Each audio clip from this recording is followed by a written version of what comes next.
Bounce.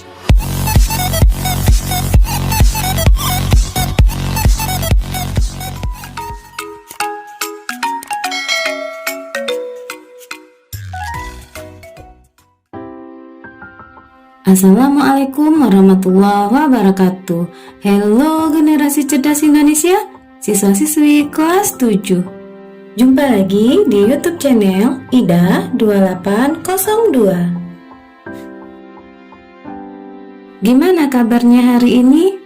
Semoga kita semua diberi kesehatan dan dilindungi oleh Allah Subhanahu wa ta'ala. Amin. Amin ya Rabbal Alamin. Baiklah Ananda, untuk pertemuan kita hari ini kita awali dengan membaca basmalah. Bismillahirrahmanirrahim. Video kita kali ini masih membahas bab 3, yaitu perumusan dan pengesahan Undang-Undang Dasar Negara Republik Indonesia tahun 1945. Dan materinya arti penting Undang-Undang Dasar Negara Republik Indonesia tahun 1945 bagi bangsa dan negara. Kita sebagai warga negara Republik Indonesia ini harus menyadari betapa pentingnya Undang-Undang Dasar Negara Republik Indonesia tahun 1945 ini dalam kehidupan kita.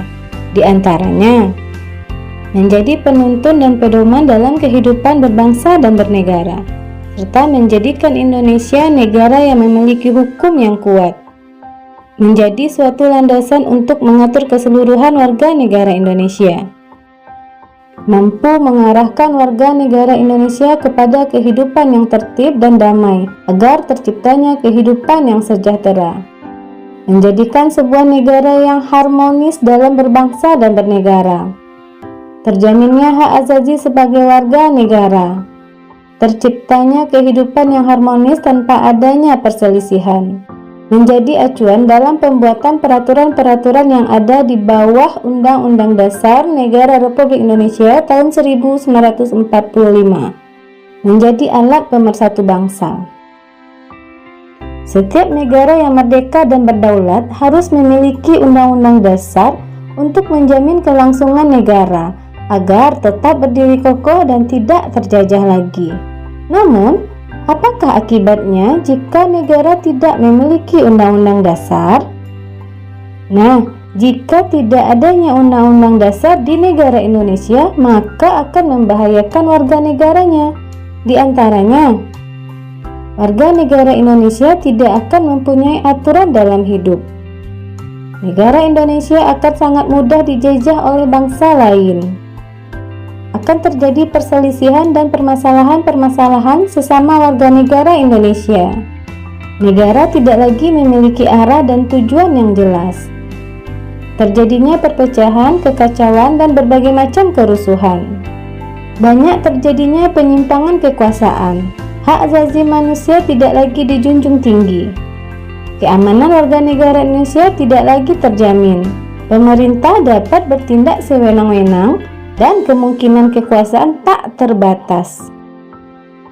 Sebagai warga negara, kita harus mampu berpartisipasi aktif atau berperilaku positif dalam melaksanakan Undang-Undang Dasar Negara Republik Indonesia tahun 1945. Bagaimana caranya? Menghormati dan melaksanakan aturan-aturan lain di bawah Undang-Undang Dasar Negara Republik Indonesia tahun 1945, termasuk tata tertib sekolah. Menyadari manfaat Undang-Undang Dasar Negara Republik Indonesia tahun 1945. Mengkritisi penyelenggaraan negara yang tidak sesuai dengan Undang-Undang Dasar Negara Republik Indonesia tahun 1945.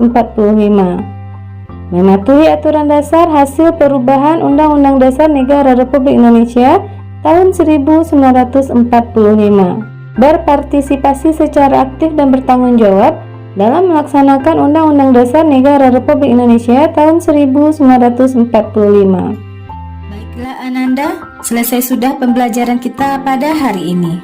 Semoga apa yang sudah kita pelajari dapat bermanfaat dan bisa kita terapkan dalam kehidupan kita sehari-hari. Tetap semangat dan lakukanlah hal-hal yang positif. Dan kita akhiri pembelajaran hari ini dengan mengucapkan hamdalah. Terima kasih.